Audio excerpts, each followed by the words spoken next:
I taped the bylaws to my kitchen table like a conspiracy theorist planning a hostile takeover. Coffee ringed the margins. Highlighters bled like victory flags. I wasn't going to rush this. Petty revenge has to be precise. Step 1. Document everything. I started a file called HOA Evidence Carol and added photos with timestamps, copies of her violation letters, and screenshots of her Facebook posts. Because of course she posted neighborhood updates where she praised herself for keeping our community safe. I logged dates, times, and witnesses, mostly Mrs. Lopez from next door, who liked complaining about hummingbirds and then quietly admitted she thought Carol was a witch. Score 1 for the neighborhood. Step 2. Quiet power moves. I learned the HOA made decisions at monthly board meetings. The general public could submit compliance concerns in writing. So I did 2 things. I filed a complaint about my own bird bath. Irony. Yes, but tactical. And I filed a separate, very detailed complaint about Carol's fence, complete with measurements, photos, and cross-references to specific bylaw sections. I signed my name on both. If Carol wanted to play inspector, fine, she'd be inspected, but I didn't leave it at that. I printed a polite 1-page letter to the entire HOA board, formatted like a concerned neighbor, pointing out the inconsistent enforcement I'd experienced. I didn't mention Carol by name. I let the bylaws speak for me. I copied it to the HOA's email list and to the community Facebook group, where a handful of passive-aggressive comments usually simmered. I watched the reaction with a kind of slow-burn glee. At first, nothing.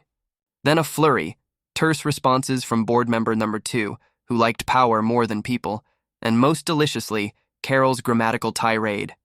This community has standards. We will not tolerate chaos. She called me out without naming me. She always called out without naming. The next board meeting was the first real rush. I arrived late, casual, coffee in hand, wearing a smile that suggested nothing and everything. The HOA clubhouse smelled like disinfectant and small-town authority. Carol took the podium like it was her throne. She launched into a 5-minute speech about protecting property values using phrases like slippery slope and unchecked, individualism, that would have sounded profound if they weren't so transparently aimed at me. Then the meeting opened for public comments. I stood up. Good evening, everyone, I began, voice steady. I filed a complaint about inconsistent rule enforcement. I also filed a complaint about fence height violations. I brought measurements. I laid out the discrepancies in front of the board, citing bylaw sections. I had copies for everyone. The room went quiet, the way a waiting room goes quiet when a sick person coughs and someone else realizes they're contagious.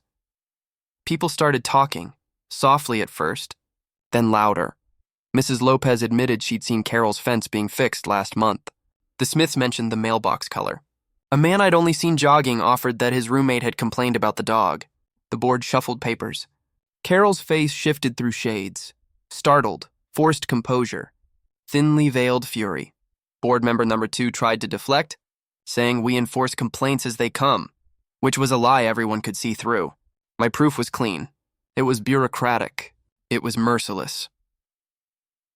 By the end of the meeting, the board voted to have an official compliance review of all properties flagged by complaints. Not just mine. Not just Carol's, every flagged property. They appointed a subcommittee.